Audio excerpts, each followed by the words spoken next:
Okay, so we are back for another episode of Small Things Brought Together. My name is Robin Love, and I am delighted to have with me today Mackenzie Kelly Frère, an artist, a writer, a professor at the Alberta College of Art and Design, who is a weaver, knitter, stitcher. Maybe we're going to find out a whole lot more. I'm going to invite in a moment Mackenzie to introduce himself as well, add on to that very sparse introduction. But before I do that, I wanted to just give a little context of how I know Mackenzie, which is started when you had a blog back in the day of blogging. I was trying to remember, it was something cloth. Do you remember the name? It was called Art Cloth Text. Art Cloth Text. Yeah. Kind of everything that's good in the world. Yeah. And that's where I first was introduced to your work. And we'll share in a moment the project that just like stopped me in my tracks. But before we get there, Mackenzie, is there anything you'd like to say as introduction that people might like to know, need to know about you and your work? There's not a great deal I would add to that. I think sometimes it's also really important to think about where someone's coming from in the rest of their life as well.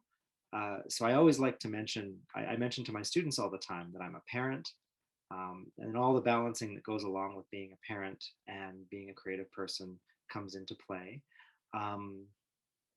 My real focus, I think, is weaving. But of course, as you mentioned, we end up doing all kinds of things. And I think that textile folks are particularly curious about just how things work, how they come together. So you'll find yourself doing some sort of obscure needle lace or stitching technique that you don't have any intention to use for any other reason than to just see if you can make your hands make the threads do something. And I think that's one thing that connects all of us who are interested in that kind of practice. We just want to see how it works. And when there's thread involved, I become even more interested. Yeah. Yeah. And well, so just to add that you are out in Calgary. Yeah. Yeah. And you grew up there. I've lived here my whole life. Yeah. So something about great big skies and lots of flat land around me seems to suit me. So yeah. Yeah, I remember being out there and thinking, oh, the sky is the ocean, because I'm like a coastal person. So I get it from that context. Yeah. I mean, we had a conversation before this just to kind of get things organized. And I was really struck at the time at, just to take off on what you said earlier about, always just wanting to investigate. How do you do this? What is this? How is this made? What is this? And yes, there's a way that I think textile people, I don't know, it's a little bit flippant to say we collect techniques, but we like to figure things out. Yes, and that's true. I also think part of it has been served really well by being a teacher, right? Because I teach weaving and studio art in different ways depending on the course that I happen to be teaching at the time. And students are fantastic for giving you new assignments. So, I mean, we're giving them assignments, but I think they also give us assignments because students are often asking, well, how is this to work? And you don't necessarily know how to do it, but you sure know your way around it a little better than they do. And so I'm often just trying to keep up with my students' curiosity. And I think that's been the biggest gift of teaching in my studio practice. There's things that I've discovered that I now use all the time that I wouldn't have but for a student question. So that's also really a rewarding aspect of practice. I know a lot of folks might think of teaching as extraneous or to support their practice, but for me, it actually is essential to what I do in the studio, that I have that interaction with students, just learning for the first time how to weave, just trying to understand how they can make meaning with materials. And yeah, Mm. my favorite thing. It's just my favorite. Yeah. When they realize they can do something that they couldn't do before because they applied their hands and their heart to it, there's nothing like it. Yeah. I mean, I feel like that ties in the way you started talking about being a parent. And I really appreciate people, artists who blur those lines and don't create a lot of boundaries between studio life, teaching, job. It's all like, where do you really draw the line? I'm sitting right now in my daughter's old bedroom, which has been converted to my now studio. So that's nowhere more clear. Yeah. Yeah. I mean, I really do think being a parent kind of forces that in some ways, just because time takes on new meaning in a certain way, or our sense of ownership over our time changes. And Oh, it's not mine anymore. Let's just be clear. You know what I'm talking about. yeah, but all right, I'm going to immediately create a link to your work, which Okay. is, I found for me, so one of the things that in our talking originally, I was like, oh, it's so interesting because seems like you like to create a lot of sort of rules, let's say that, quote unquote, rules at the beginning of a project, and then you work from there, and like that structure helps, actually is freeing in a way, and I feel like I'm a little bit the opposite of like, have some big idea, and then as it goes along, the rules kind of reveal themselves to me, or maybe I'm limited just by like physical reality. Yeah, never limited in my mind. So I think about like, one thing that becoming a parent actually was really helpful was like, suddenly the rules were the time became very delineated, and then that created like, well, how do I work within this? Yes. Yeah. Well, that's a really something that can help. Like I think those boundaries are something that can help, is what I mean to say, because you plan for them. You plan for the period of time where you can work. And I think the same way about boundaries that I set, or little rules that I set. I think of them as a set of instructions or an algorithm, and then it frees me to just allow the work to occur in front of me without me making a lot of like author type decisions as we go along. Of course I am. At a certain point, you've been weaving too long. It's no longer spontaneous, because you kind of know what's going to happen and you can manipulate as you go. I mean, I think initially maybe it started as a hedge against uncertainty, setting up all these rules, because I think in my personality, I very much dislike uncertainty. So setting up a loom, gives you a grid to work in, and weird things can happen inside of that grid, but the grid is just reassuring in some way. What I think it also allows me to do is to get lost in the work. So this is particularly true of work on the loom that is born of a really complex structure, or a really complicated set of conditions that I've set for the work.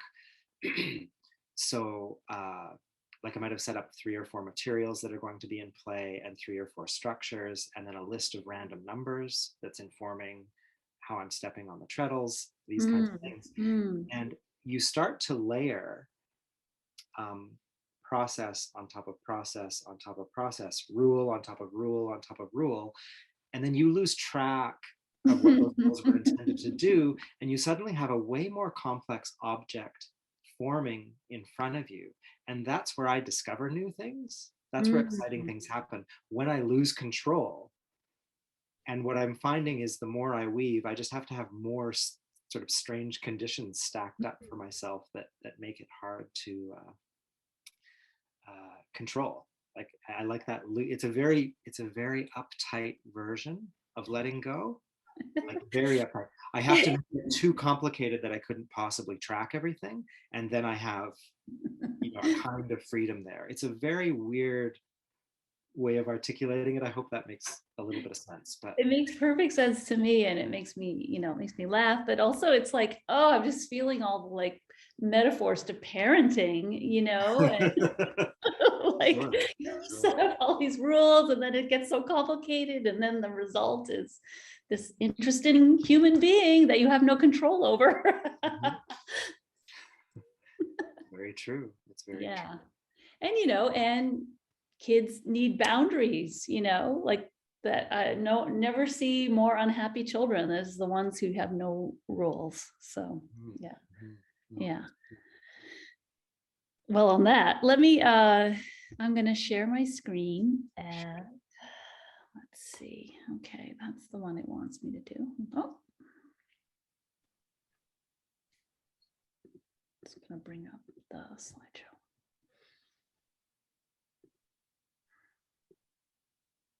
There we go.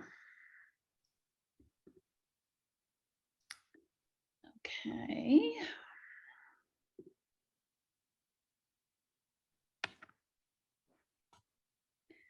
We're in season 3. You're episode 3. I like the symmetry of that. Yes. Okay.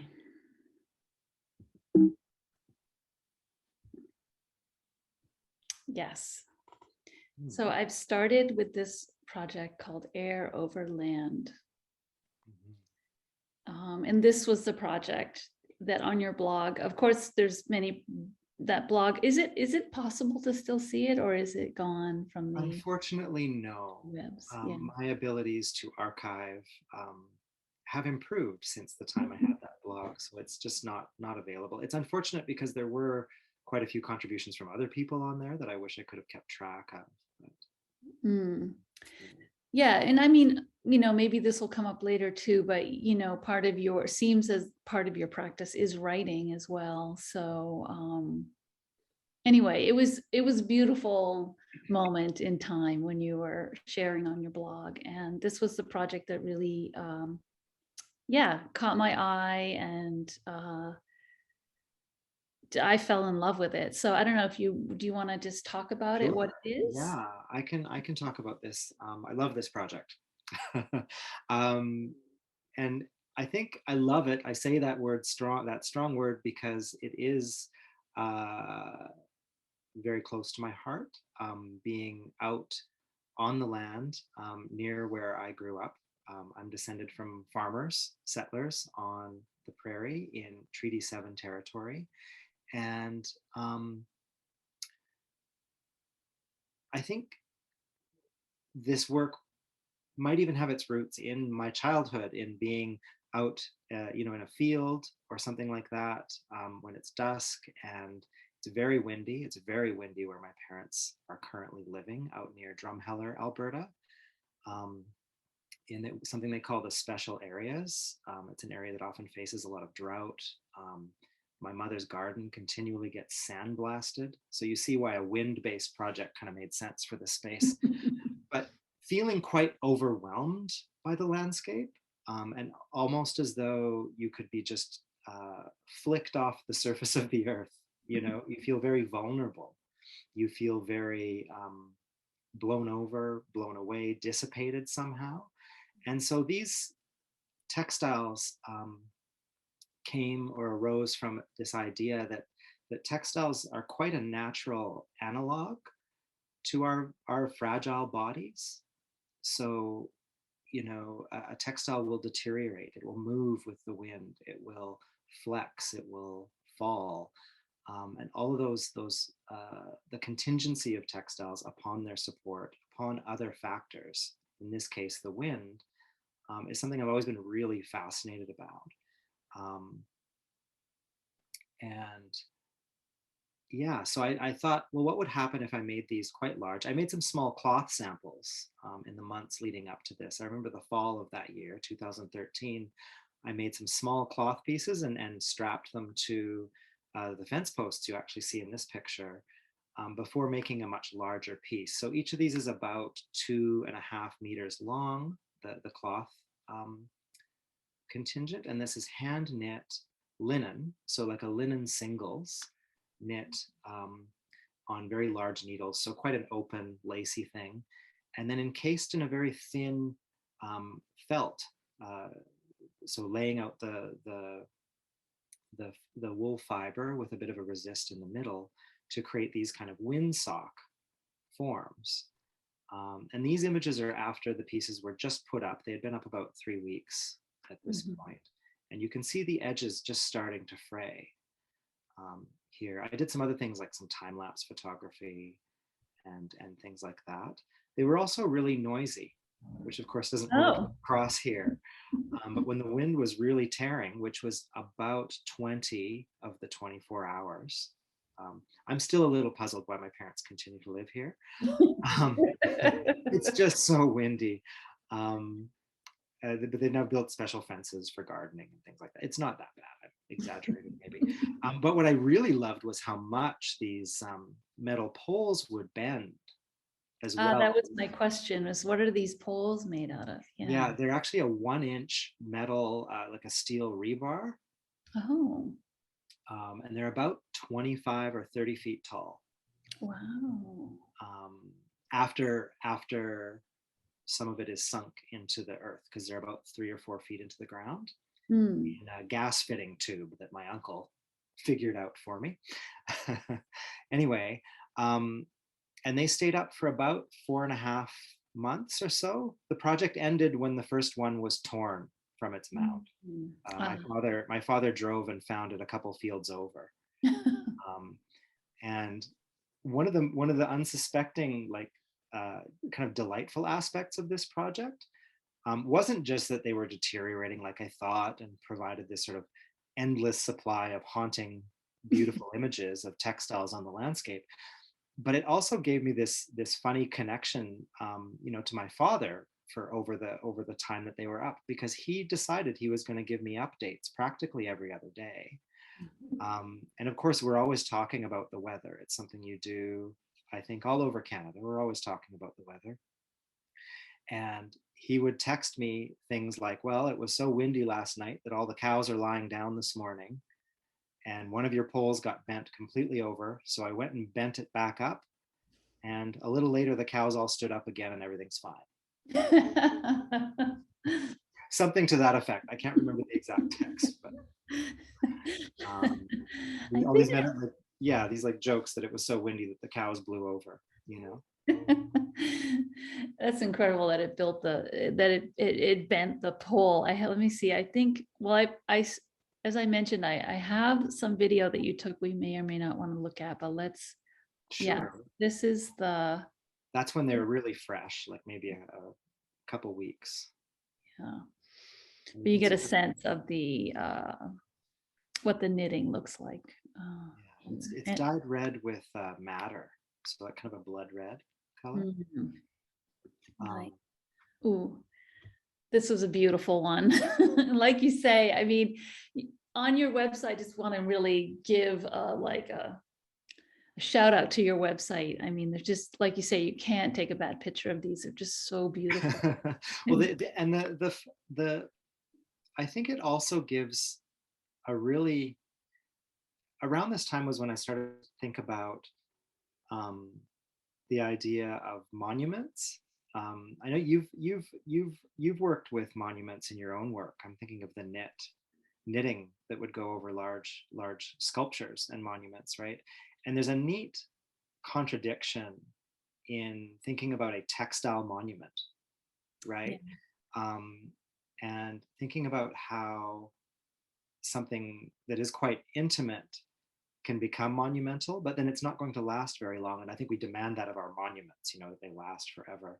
Although certainly not now, right? Like across North America, people are taking monuments down. So maybe I'm misspeaking, or maybe it's not a good metaphor, but I just think the idea of a textile monument is so fascinating, because it will change over time. And it's one of the reasons I love textiles.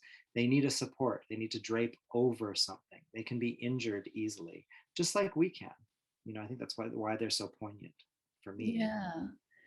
Well, there's also something about, I mean, just at this very moment, what an interesting thing to notice. I feel like we are in this moment of tearing down these things that were sort of, you know, supposedly permanent, and like creating this sort of monolithic statement, and like, what an interesting idea to replace them with these more sort of fluid, impermanent Yeah, objects that bend and flow, you know. because I think textiles tell a truth about permanence, right? And in that it's not, nothing is permanent, right? I think that it's pretty important, at least in my mind. It looms pretty large. Yeah. Terrible weaving pun on purpose. It went over my head. I didn't even get it. Okay. Yeah. Well, and so to come back to this image, you know, obviously there's the red of the madder and the white of the snow and the blue of the, I mean, it's just, it's beautiful. And this also must have been early on, because they look like they're in pretty good shape. Yeah, so I did sort of 3 rounds of photography, because Oh, it's about 3 hours away from where I live. okay. So right when I put them up, and then a few weeks later, and then towards the end when they were quite bleached out, that very first image you showed is when the red is almost gone. Yeah. There's very little cloud cover in Alberta. It's one of the things that makes it hard for Albertans to live other places. Like when I lived in Nova Scotia for 3 years, I had a very difficult time with clouds. Yeah, as one would. Yeah. because Basically all the time. we get blue skies about 330 days of the year, you know. Wow. Yeah. Yeah. Well, not likewise not Newfoundland so much. Mhm. Oh, well, I guess, oh no, yeah, here we are. This is a beautiful image as well. Mhm. I mean, This you get to see the felted piece underneath. Yeah, Little and this is close. my mother's short turn as a art documentarian, because she was also sending me a lot of photographs from her phone, and this is one of hers. Good one. Good one, Mom. Mhm. But Mm, yeah, I sort of love the idea of letting go and allowing nature to take its course. I think there's a lot more projects like this out and about lately. You'll see them all yeah. over, Mm, where mm. people are really keying into um, ideas of deterioration and decay, and so the poignancy of that is really fascinating. Yeah, yeah. I remember gosh, we just had that 20th anniversary doing a project on in Lower Manhattan just at the end of 2001, beginning of 2002. And the idea was to just put things out on the street that were textile, handmade, kind of laboriously handmade, and then leaving them there. Mhm. People, well, people took them. I was going to say stole, but I was offering them. They weren't stolen. People took them, and then some people didn't take, and they just got dirty and changed. And yeah, there's something really powerful. I don't know if I ever thought about it as a stand-in for the body, though. They are textiles are us. I mean, Yeah. the textiles only exist really to, you know, weaver birds aside, uh, textiles exist for our benefit, right? And I think as such they do present a really powerful analog Yeah. for the body. Yeah. Um, I've told this story to students a million times, but when I was a younger artist, like 20 odd years ago, I was very aggravated by people wanting to make clothing out of the things that I made. Mhm. Because, of course, at the time I was making terribly serious woven abstractions. I mean, I suppose they still are terribly serious woven abstractions. But I no longer get upset about this idea when someone says, "Oh, I'd love a jacket made from that," or something, because I Mhm. realize what a marvelous compliment that actually is, that somebody would want to wear it and have it on their body um, for protection. Like the intimacy of that just isn't lost on me, that they feel that strongly about it. Um, Mhm. and then that leads into all kinds of interesting things about utilitarian textiles, but we can talk about that Yeah, yeah. in a moment. But I like that sort of reframing of that comment from a diminishment which maybe is what your younger serious self saw it as, Mhm, to mhm. like the highest compliment. Yeah, and it just speaks to the familiarity that folks have with textiles. And I think Mm. using textiles as an artist, you actually have a bit of a leg up or a head start because people already understand the materials you're using with this really intense body knowledge, right? It's not even something that they can probably even articulate. But looking at a textile, someone already knows if it's cozy, if it Yeah. would be warm or if it would feel cool, if it would feel slippery or scratchy. All Mm. those, that vocabulary, that sort of pre-linguistic understanding of textiles is Mm. really fascinating. Mm. And I think it's Yeah. what makes people so familiar with it right away. And you'll hear a million stories at an art opening about Yeah. someone's grandmother who has a loom or someone's aunt who is an incredible knitter. I know you're a collector of stories, and you mind that deeper than I'm sure. Well, everyone has a relationship to textiles, Mhm. whether they're aware of it or not, you know? And yeah, I agree. It is like, it's an entry point to be able to explore other things with audiences who normally may shy away from art, you know? Mhm. Yes, very true. Um, and that was actually a frame in which I built the next project that I think you're going to show, which is Yes, just perfect, cast offs, perfect segue. which Yeah. in my mind I was trying to work off of the ideas from Air Over Land, um, but I knew I would be working with other folks. So maybe I can explain. Is it okay if I just Yeah, explain yeah, yeah. what yeah. Um, I was approached by the group in the Inverness. What is it? Inverness. Oh, why am I forgetting it? I always forget it too. I'd like to get it correct, but it's a marvelous gallery. In the maybe can we put it in the notes for this, and then we Yeah, can it's get because on. it's the ICCA, so Inverness County Cultural It's a Center for the Culture and Arts. Art. I don't know. I Okay. always get it wrong, but I think anyway, Cape Breton. it's the Inverness County Center for the Arts, I Yeah. believe. Okay. Okay, so they had this an exhibition coming and wanted to have something that was uh, interacting with the local community, and knowing that I would have other people helping me to make this, and that I was really interested in sort of knitting in the wind again. I was thinking about adding some humor and making it more recognizable and making it approachable, right? As I was saying. And so I ended up producing a series of kind of flat knitted drawings. So using like a wool singles, I think it was from Briggs and Little. I thought I should use something from out east if I was going to be doing a work that would go out east in lots of different colors. Um, and I produced a few flat things. We had a pair of long johns, a sock, a mitten, and a toque. And then from those basic patterns, people could improvise at will and figure out what they were going to do. And then these were going to be hung out on sticks embedded in the grounds around and outside the gallery. And so I produced I produced the pattern so that people could follow along, and the gallery worked really well getting things out to the community. I think they worked with one seniors center and actually had a couple of knit nights at the gallery as well.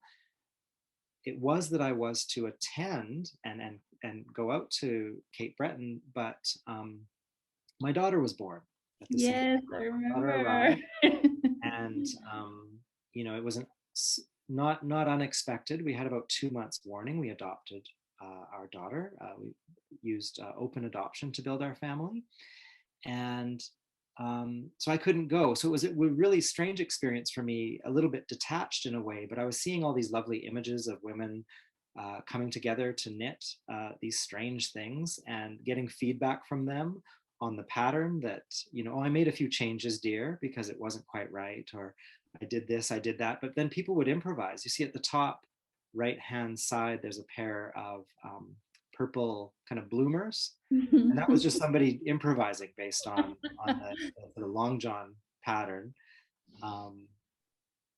And it was kind of like I was going to just try and push this metaphor of cloth and the intimacy of clothing and what it meant to kind of put that in a bit of peril.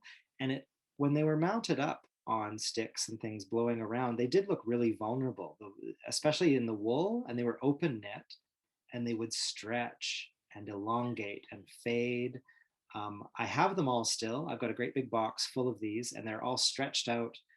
They smell a little bit like sheep plus the sea. It's a good smell. And yeah, I'm not quite sure what to do with them. They look like they'd blown off someone's laundry line, or right off someone's back in an extreme case. Right on the coast, there's some strong winds. So it was a funny project for me, and I'm still like now 6 years on. I know my daughter's 6 years old now, so I know how old this project is. I'm not quite sure what to do, or if I indeed will do anything with the pieces. Like if I'll show them. They feel like they were the most alive when they were out in the weather. And now they just seem like a bit of a, if I would stitch them down to a cloth or something, would it just feel like museum documentation of something that's already past its liveliness? Or that's an interesting observation for sure. I mean, well, just to give a shout out to Elizabeth Whalley, who was the director at the time. And this was actually her first exhibition as director, where she was trying to engage the Inverness community really more directly than it had been in a while. And so you're using, a technique that pretty much you could say almost every woman in the community knew how to do. Some of the men too, like it was a great project to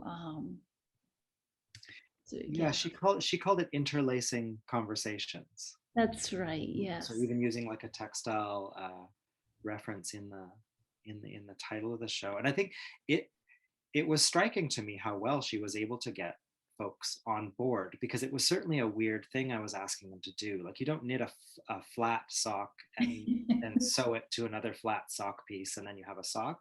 You usually knit in the round or what have you, right? So it was an unusual thing. And I think my favorite part of all of this were the comments that I was getting from Elizabeth. She would give me the feedback and took pictures of many of the people, the knitters. Our most senior knitter was almost 80, and she knit almost more than anybody else. I think she knit 4 or 5 pieces to hang up. I mean, I had the good fortune, obviously, of being there and participating, and and your wind socks were also included in that exhibition, if I remember correctly. And they were presented in this weird way, right? Because they were attached. They're mounted to some cotton sleeves to kind of arrest their deterioration. And I think I had to follow that through, as the person who made them, to sort of fix what had been torn away by the weather. And I don't know how I necessarily feel about those objects now. The real artwork for me really was, it's the video documentation, it's the pieces when they were out there, but an audience of maybe 11 people got to see that, right? My parents and their friends and any family that came out there at the time. I mean, that's such an interesting question about site-specific work, and then even your comment about like that the pieces don't feel alive. I've certainly had that feeling too in some of my pieces of they were out in the world and then now they're sitting in a box, and they do feel there is a kind of, I don't know, dead doesn't feel quite right, but like they're not activated, I guess, in a way, That's maybe a better word, for sure. Well, I think I have one of the kids playing. So this must have been kind of late in the exhibition. Everything looks pretty stretched out. Yeah, and these were my favorite. When Elizabeth sent me these, I was just thrilled. They're really great. Um, and it also was nice to see, that something a little more playful could come out of some of my this was a good learning experience for me. I think sometimes we're often, especially artists working in craft media, you're sometimes far, maybe not, this could be a generational thing because I think it's changing now. I'm just thinking my students completely fly in the face of this. But me and some of my peers would be trying to make textile work that was terribly serious, because then it would be important enough to be artwork, Yeah. right? I'll just say it that way. Yeah. I mean, I'm no longer really stressed about that. I think I've let myself free from worrying about that. Um, but certainly this was a refreshing break for me from the seriousness of my formulas and my math and my lists of things. Right. Yeah. I mean, there definitely was a whole time period of sort of, I don't know, this might be a bit extreme, but to be sort of like, well, we had a bit of a chip on our shoulder because people wanted to delineate between art and craft. And Yeah, and chip on the shoulder is exactly the way to describe that. You've got it exactly, because it just is irrelevant, yeah, yeah. in so many ways, when context is really the more important thing. So what is it for? What are you saying? And Yeah. yeah, Yeah. yeah. I mean, I think the one thing that we haven't said about this one that I think was really important for it from my perspective was this idea where cloth or things made by hand are indexical to like love, right? The actual like, and care and taking care of someone. Yeah. Somewhere here in my studio, I have a small collection of little notes that were pinned to every single little textile thing my grandmother ever gave me, right? Oh. And it might be washing instructions, it might be a little invocation. She would say things like, well, I hope this keeps you warm, and then she would just sign it, with her lovely handwriting. And I think that textiles made by hand, particularly when they're made for someone that you love and care about to wear, they are love letters. They are little love poems, to someone, because in every stitch you've been thinking about them and, missing them maybe. Yeah. There's something quite beautiful about that I never want to lose, in the work that I'm making. I feel like, yeah, I feel like you've really put your finger on why it was so easy for these women in Cape Breton to take up this project. They got it. They totally got it, You can't see it here. My favorite one, somebody made this marvelous like high-heeled boot. It's just the quirkiest thing. I think I do need to lay them all out and photograph one at a time. Little bloomers again. Yeah, I can see the bloomers. I can't see the boot. Yeah. Oh, Yeah. well. Anyway. Yeah, kind of fun to see it in a different light. I mean, that was my memory too, as I got to be there for a few days for that exhibition, and to see it like in the gray, in the bright, in the wind, in the no wind, and then having them be more and more kept coming in over the course of the exhibition. So it filled out, it started out, I don't know, maybe 4 of those little poles, and again with the rebar, and and it ended up. And if it rained and snowed on them, they look kind of sad and pathetic. Yeah. You want to take care of them somehow.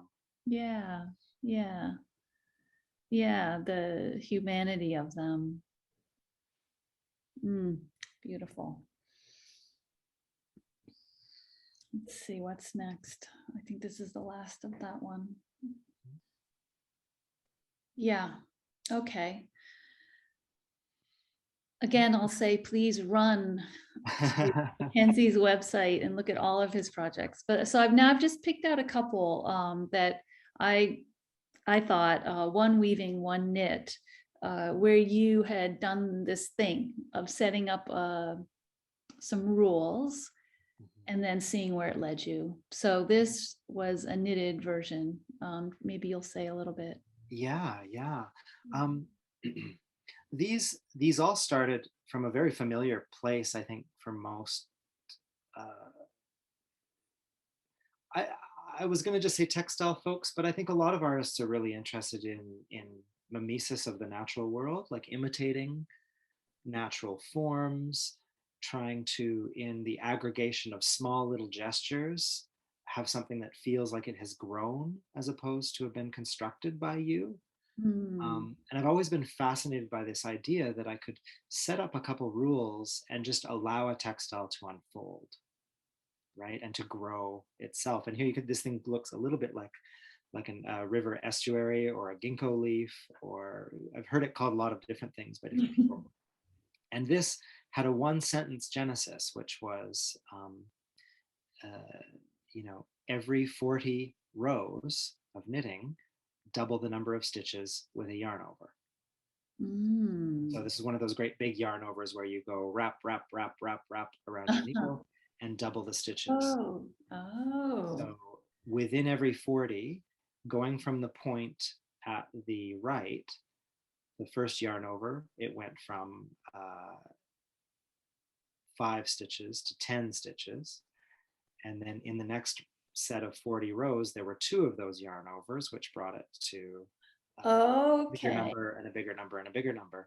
And I was kind of placing the yarn overs arbitrarily. I mean, we always try at random, but they're never random, right? So you, So hard to actually do anything at random. and then that was the fun part of me. That was the thing I got to decide. So I was playing with that, and the hard thing about this was to decide to flatten them, because they looked quite ruffly and interesting, and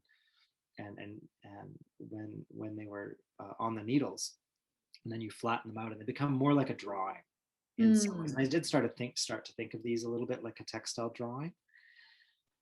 And there were others like where it would split every certain number of rows. There was a circular one I based on have some the others. basic Yeah. geometry of a doily, you know? Yeah, I think that's, yeah.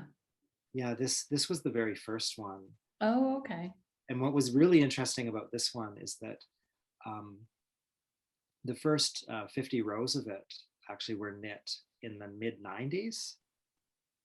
And then finding it again in a box instigated all the other knit objects, because I Oh, well, this, I want to do more of this, because all I did was increase every single row in 3 places, and you get this kind of like almost like a hazard symbol. You know, you can see the mm, thin mm, lines going mm. around, and it's terribly hard to flatten this sort of thing out. For a proper circle, if you've ever knit a tam, you probably would pick 6 points and not 3.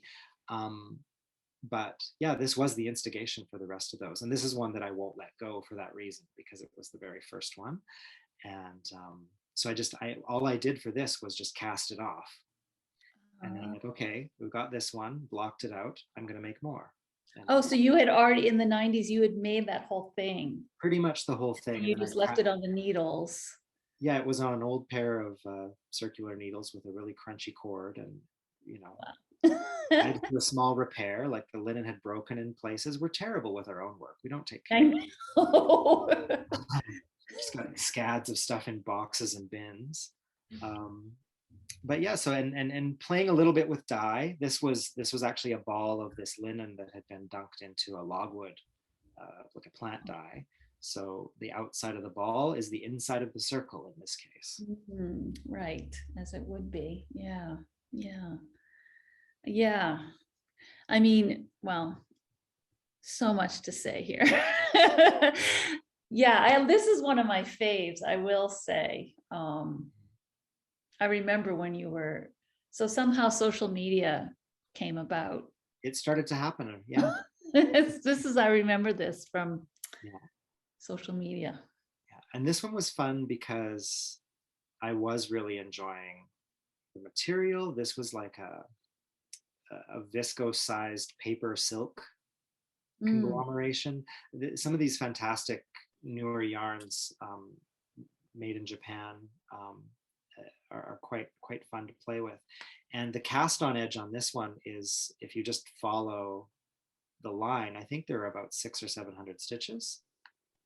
And then you just do the corners. The corners are formed by increases or decreases depending on which direction things are turning.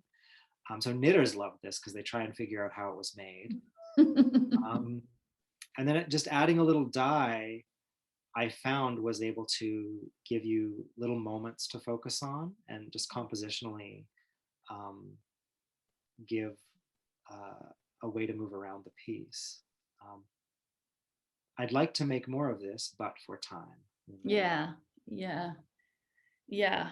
Even the thought of casting on 600 stitches is like, oof. But there's only something like 12 rows here. Yeah, but how long did one row take? Now we're getting into 20, it here. 20, 22, actually 22 rows. I've just counted. So yeah, Yeah, yeah, they were long. They were long. yeah. No, it's beautiful. It's absolutely now. So did you do the dyed ends? Those were brushed on. Yes, yeah. So it was a black thread and a white thread, and then using a kind of bokashi brush, which is a Japanese brush for brushing dye onto silk, usually like for making kimono. One of my teachers, Bill Morton, taught me the technique, and I just had not applied it to something like knitting. And I took marigolds from the garden. Marigolds are my favorite dye to use. We just built up layer upon layer of color. I think there's about 20 layers of color on each of those little things, because of course the dye itself is quite a pale yellow. So you've got to build that up. Yeah, yeah, yeah. I mean, for me, this piece, well, I mean, you know, as it sort of as it should as an artwork, but like hearing all these details, of course, I'm obsessed because I love all of that. And it just communicates so much more. I mean, it's sort of, you know, beyond words what I, you know, sort of feel as I look at this. So Sometimes when I'm using natural dyes in particular, I think that I'm like reconfiguring my garden, right? I'm taking the color that I get to see outside, bringing it in and placing it, you know, in a composition. It feels like a bit of a collaboration, because in natural dyes, of course, you never get the color you love. You learn to love the color you get. It's just the sad students of natural dyes learn that pretty early on in the first or second dye bath. Oh, well, that color, it's kind of an off purple, but oh, I don't mind it. It's all right, you know. I can do something with that.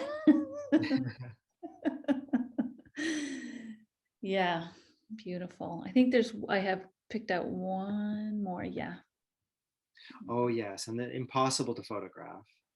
Yeah, I was thinking about that. And this was the most structurally complex, because I had two operations running simultaneously. One was a small sequence to make little bulges, like you see, and the other one was to make splits. So where it would split. So it started at the very bottom. And again, I mean, this looks like a sea fan or something like that, right? Yeah. So there were two sets of random numbers, two rows, and they were sort of interleaved. So the sequence that told me where the bulges would happen every so often, and then the sequence would tell me to split. Yeah. So, and I did stop it. I had a small cone.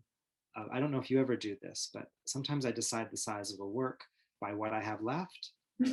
And I had a small cone of pink linen that I had found at a thrift store, like, probably for just doing tatting or something like that. And I thought, well, when I run out of the cone, I'll stop splitting.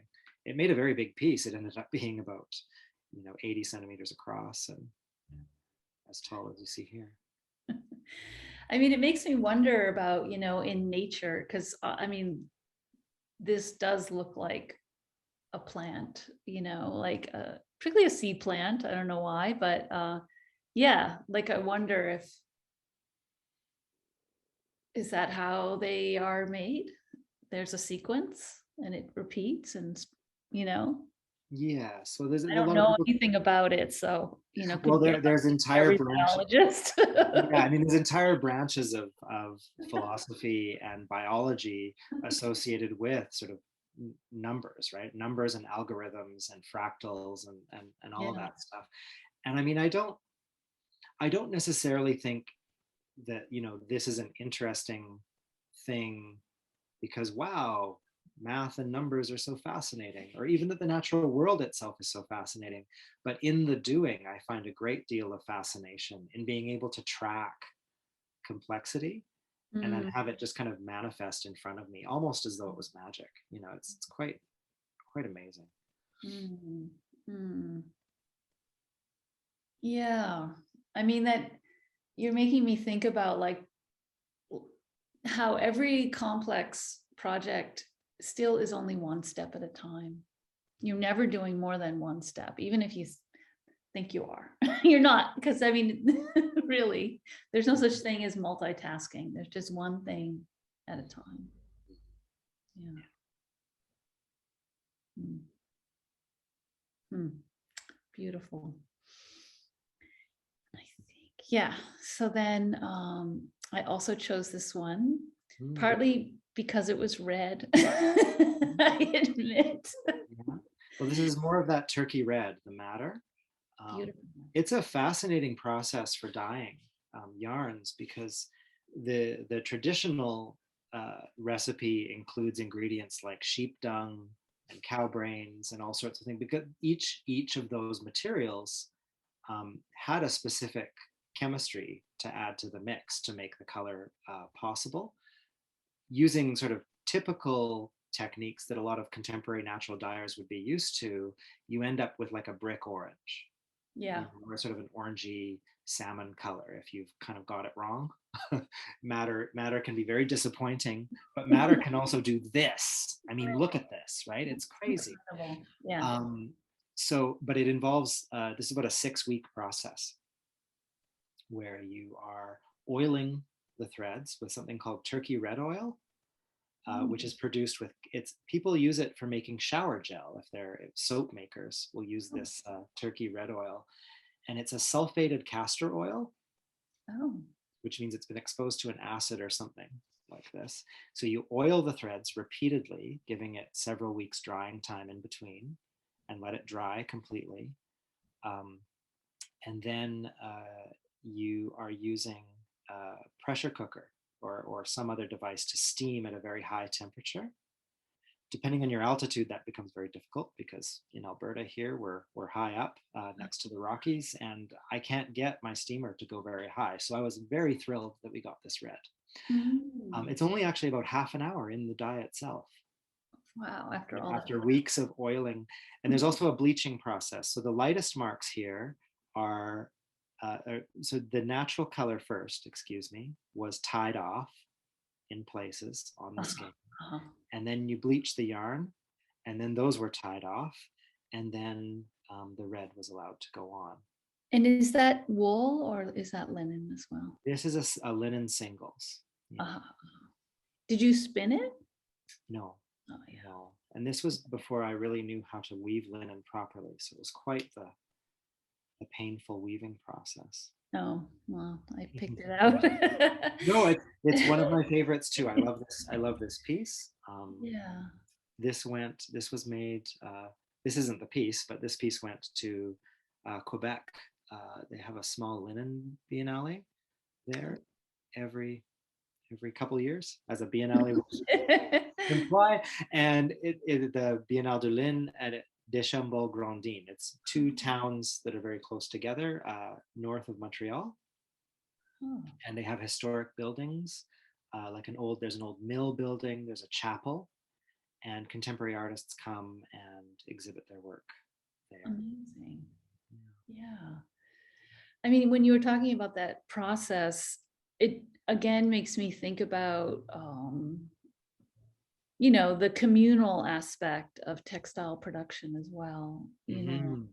even as on the community level, like Yeah. even like here in Newfoundland, one of my favorite things was learning that women used to, before there was a road connecting all the communities, women would put their spinning wheels in the boat and gather all in one community for a spinning frolic, and just kind of share the whole sort of cleaning, Yeah. carding, spinning process together, because And it's intensely pragmatic.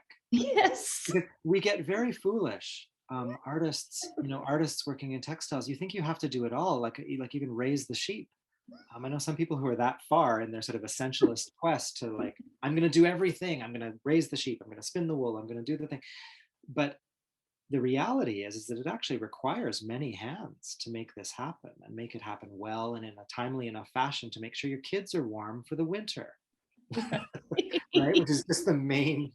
we forget we forget that trajectory, and it's no less authentic if you let a friend spin your wool or let a mill spin your wool, right? It's one of the reasons we don't have a huge textile tradition out in Alberta, is that by the time people started settling in Alberta, you could order things in a catalog. Mm. And if you have 5 kids, are you going to knit their 5 sweaters, or are you going to order them? You might knit one and order 4. Yeah. I can't speak to the kind of choices people were making, because of course people were living in poverty as well, and they Yeah. may have had to make them as well. Yeah. So Well, yeah, I mean, you just really had one sweater and it got repaired and repaired and repaired I'm too. sorry, I'm getting so far off track, Robin. I'm Yeah. very sorry. Oh no, I mean, this is the beauty of it, right? We get to talk about whatever we want. So there.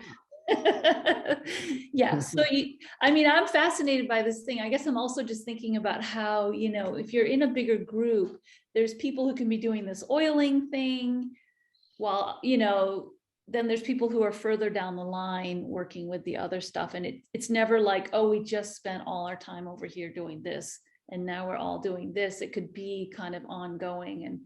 And so the process is always in, Yeah.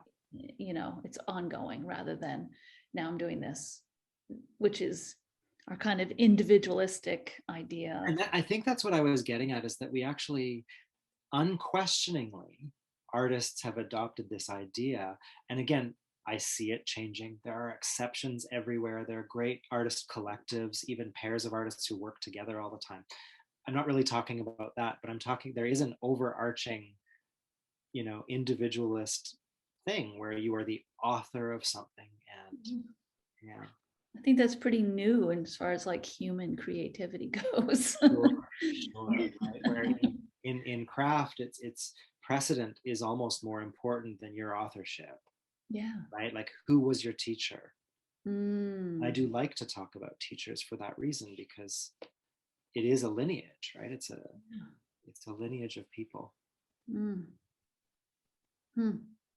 I mean, it makes me think about spiritual traditions, which, I mean, when I hear the word lineage, that's what I think of, is like spiritual lineages, where who is your teacher is the most important question in some ways. But as a maker, I think your teacher can be just as important Yeah. in many, because there's a methodology there. There's an ideology, right? There's like a conceptual framework that person works inside of. Yeah. Interesting. All right. So this is what you made. Yeah. So we kind of got off not talking about this piece really, but the weavers are funny, and I include myself in that, because we want to try things just because I wonder if it's possible. And this did start in that way, and then other concepts became layered onto it, because these are vertical stripes produced not the way you would normally do vertical stripes, with stripes in the warp threads. The warp threads, for anyone who's not familiar, are the threads that get mounted on the loom, and they run away from you on the loom. If you're working on an upright loom, they would be the vertical threads. And weft kasuri is a technique in which you're trying to get registration of a pattern. So I made ties in carefully measured skeins that would result in stripes. On the far left hand side, you can see the stripes that were made in the initial design. And then what I was doing is, after I had enough weft threads for the first panel, I would start to drop ties in the skeins as I was going. So there was less and less resist for the dye. So the panels get redder and redder from left to right as pattern ties are dropped off. Mm-hmm.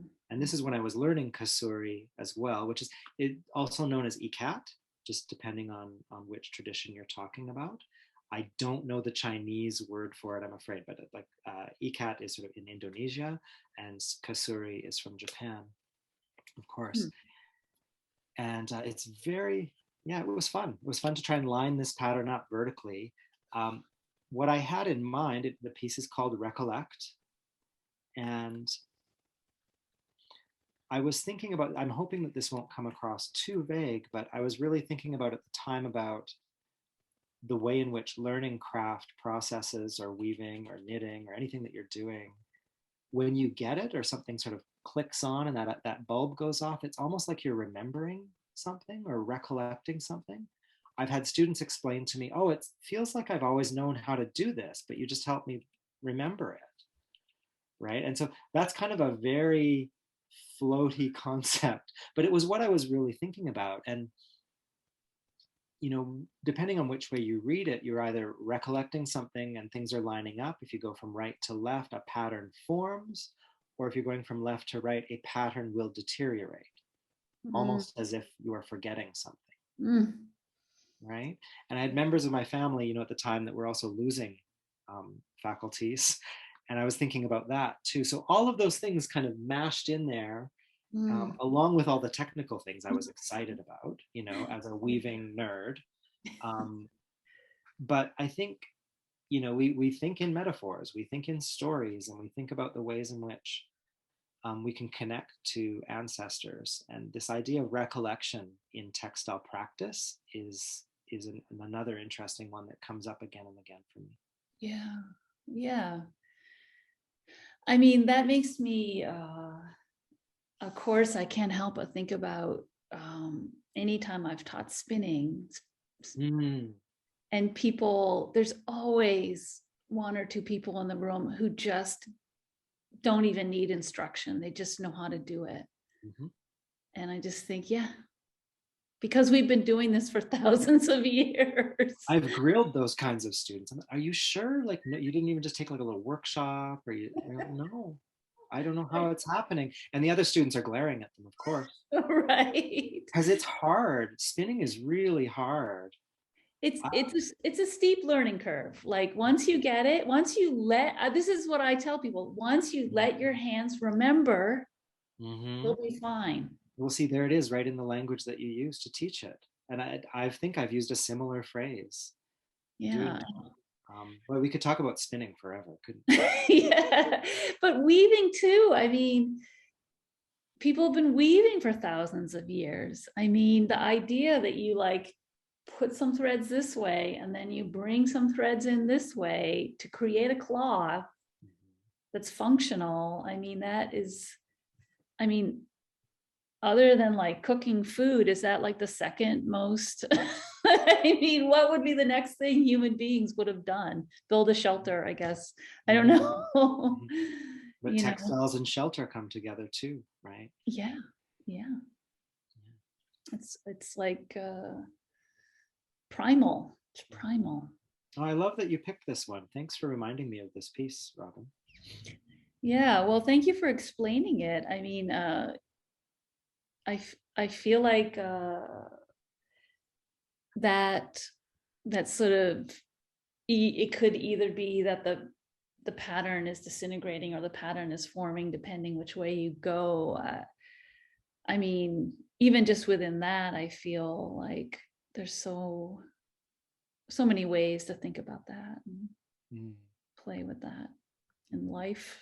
Mm. Oh, some close-ups. Yeah, you can actually really see it here. So Mm. how that pattern works. It's drawn from the traditional pattern I was working with is you tie the skein very regularly. So like let's just say every inch you make an inch long or an inch wide. Length and width make no sense in weaving because the threads go every direction in my mind. Um, so yeah, it's you can see where they're dropping or where Mm. they Mm. almost dissolving. And Mm. I love the shutter in Kasuri where the stripes, you know, they move a little bit Yeah. and nothing is quite perfect. Well, I know, I don't know weaving, but in knitting and And dyeing yarn for like self-striping. Sounds like it's a similar thing. Yeah, yeah. And there's a in Dorothy Burnham's book, Keep Me Warm One Night. I mean, that's the name of a coverlet, traditional pattern for a coverlet on the bed. I want to talk about an evocative, beautiful title.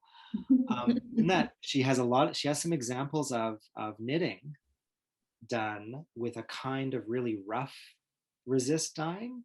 So where yarn would be wrapped in like a raffia or cord, even like a baler's twine, you can imagine, just getting wrapped around and then wrapped tightly and then immersed in some kind of dye.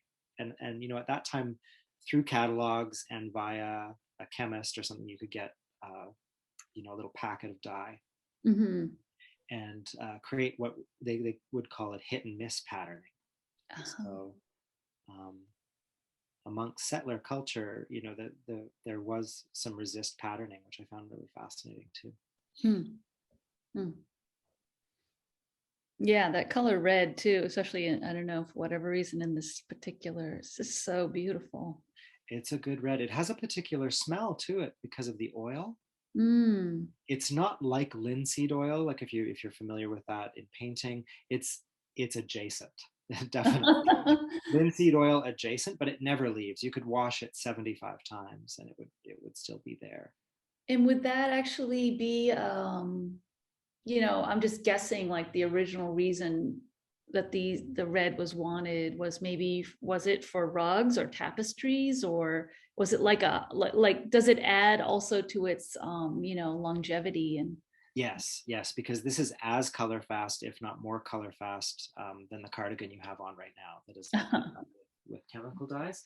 I mean, there's books written about these reds. One of the most poetic explanations, which does occur, it's in the old literature, like recipes from the 1500s for Turkey red in Sweden and Turkey, obviously, but Sweden adopted or stole from Turkey. The attempt was made because, you know, of course, early dyers would notice that wool and silk take color very easily, right, from plants. Whereas linen, in particular, linen is really resistant to taking on dye. And they in those recipes, they would call it the process was called animalizing the fiber. wow. So they would take animal fat and, like I said, sheep brains and cow dung and things like that, and you'd mix it with other minerals, like alum was involved as well, and various tannins from other plants, and then that would result in it taking the dye better. So they would do that to cotton, they would do it to linen, and they just call it animalizing. And what it was doing is that it's something to do with the lipid or fatty acid structure, that it increases the ability of the linen to form covalent bonds, which is the type of bond you're trying to achieve when you're dyeing something. So, all right, I am going to ask you a really technical question that maybe no one else will care about, but I'm curious, if you have like that part that's really red and you were to cut the thread right there, would it be red all the way through? Nope. It's definitely like if it probably penetrates not quite to the core. Although now you've got me curious, I wonder, I think it would depend on the material, how tightly it was spun and that kind of thing. But I think I do remember with this piece, cutting it and noticing, oh, the core is still linen. It attaches to the surface. Yeah, interesting. Right? I tell students with natural dyeing, you know, all the things you do to prepare, because you're often spending more time preparing it than you are. Right. You're only dyeing for 45 minutes. You're preparing, I mean, we're dyeing all the time, another terrible pun. But it's almost like putting a plug that has more plugs in it into the wall. That's kind of what you're doing. You're creating more sites for dye particles to attach themselves to your fiber. Right. I only know enough textile science to be totally dangerous. Yeah.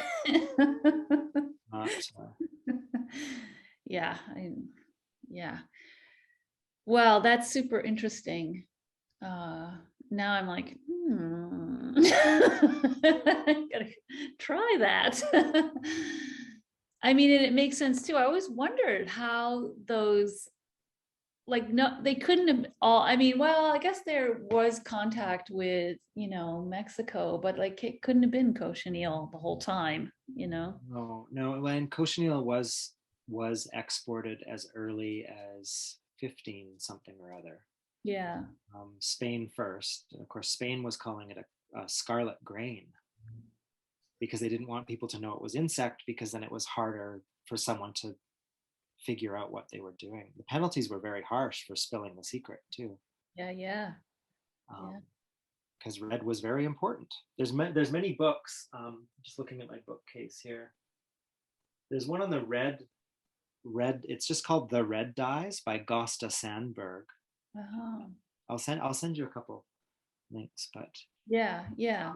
and then the contemporary recipe here that doesn't include me trying to find sheep's brains is from Gwen Faraday, who's a dyer from the UK who has a very scientific approach, Uh-huh.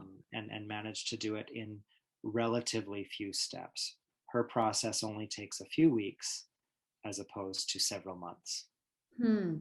I'd love to see that. Yeah, or you just get that, maybe we'll put those some of the links in the description Sure. Yeah. too. Yeah. No problem. Yeah, I'd be super interested in that. Yeah, I have to say I'm very unscientific dyer, so it might be good to be pushed into a new realm. I don't think it's that.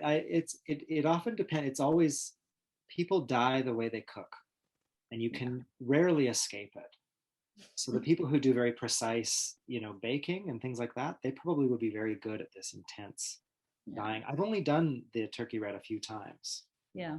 in 30 odd years, because it's a lot. Yeah, it sounds like a lot, but like to do it once does sound like pretty cool. Yeah, lately I'm getting a lot more fascinated with just using the wool in whatever color it comes in.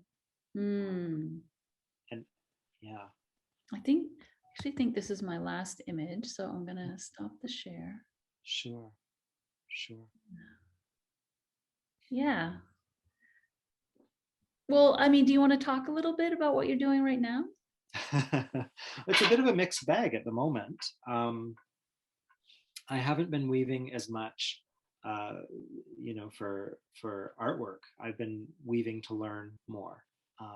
So most of the textiles that I've been weaving throughout the time that I've been weaving have been, for wall hanging. They're often fairly thin, very fine threads, that kind of thing. And eventually, you want to challenge yourself a little bit more with something different. So I've moved over to exploring different rug structures and techniques. And so right now I'm working with that on my loom, which actually the laptop is sitting on my loom right now. I'm working on a series of 4 rugs, testing out using both rags and different kinds of wool to look at what the surfaces are like, what kind of patterns can be achieved, and also really interesting ideas about how the loom itself can be set up in different ways. I was taught in only one way. There's many ways to manipulate your loom cords and tie up situations. Terribly technical stuff, but it makes a difference, and it makes things work in different ways. So I'm working on that. And right now I'm currently on sabbatical from teaching. So I have to, no teaching for me until January, because I'm working on a research project about weaving in Canada. And I'm pretty excited about that project.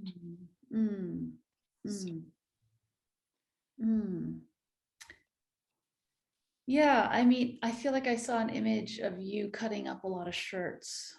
Yes.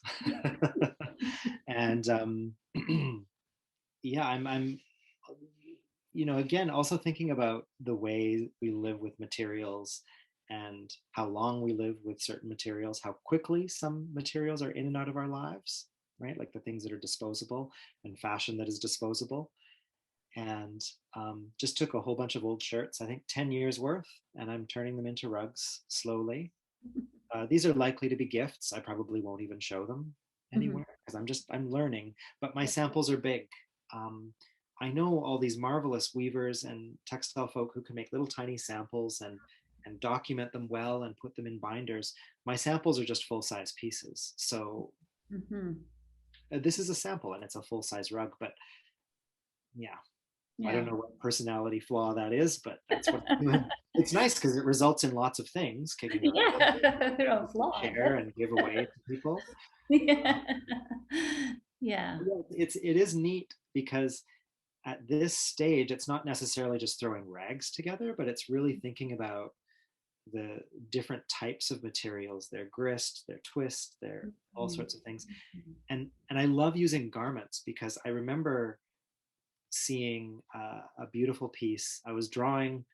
It was a research project that didn't really go anywhere. We all have those little pathways that lead, and you think, oh, I'm going to do this thing. You never end up doing it.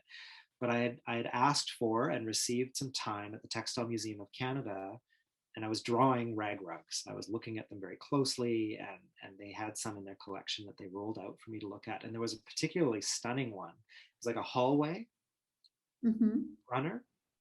And what was so lovely about this particular runner is you could almost see completely like this band is child's dress, dad's pants, mom's shirt. You could just see the different types of, and it was just, this needed to be done for utility. They needed a runner. They just had to bang the thing out. And then you could tell something about the architecture of the house that it was in because there were wear patterns where there was a door, right? Oh. Because you might pivot on your foot to go into a door, to go into a room. You'll turn. So there's a Oh. wear pattern where this door is and where that door is. Um, so there's lots of really interesting colliding thoughts there about Mm. like architecture and textiles and family history written in a completely different kind of way, and all those interesting relationships between text and textile are Yeah. all embedded there, Hmm. and often unintentionally, right? Because whoever was weaving this was weaving it, they needed a covering for the floor because the boards were rough or just cold or whatever. Yeah. Yeah. Another kind of way of recollecting or containing memory, you And know. so I'm trying to be really careful with this rag rug that I'm doing, that it's like one complete shirt before I switch to the Mm. next one. So it's enforcing these design restrictions on me that I'm going to have large swaths of color, like for 4 or 5 inches at a time. And right now, a small man's shirt is coming in at about, I'm looking at the rug, it's about 5 inches distance. So I need 10 shirts for this particular rug. Oh, Yeah. I love it. Different ways of making increments. I love that way. Yeah. Yeah. Hmm. Well, I feel like we could just keep going all day, but I'm We gonna. could, but we can wrap it up. I mean, I have 100 more questions, but I also feel like then we'd be, getting into some other territory. So yeah, so interesting. I feel it's like very provocative, your ideas that you delve into, and Thank you. yeah. Yeah, well, what can I say? I mean, I completely share your obsession with how textiles sort of tell the whole story of humanity. So There's lots of what I really like is there are too many textile puns to count, but there's a thread running through all of it that is similar. But then people's idiosyncratic approaches are what are incredibly fascinating to me. So I was just even thinking that in the work that you make and the work that I make, doesn't necessarily look at all alike. But I see so many different resonances. And I'm like, there's often my experience looking at your work is always, I wish I had made that. right. I've gone through this multiple times thinking, oh, darn it, she figured it out. That's exactly what had to be made with that. And yeah, I think that's what's so wonderful. It's the gift of being able to converse with other people who are making things, is that you get to have that kind of, Yeah, connection and thinking. yeah, yeah, yeah. And you can still make it, and it'll look completely different. And I'll be like, oh, there you go. Yeah, yeah. Well, anything else? Last thoughts? Nothing else for me other than just thank you for this. This was a gift. Yeah, no, thank you. It's such a delight. Thank you so much.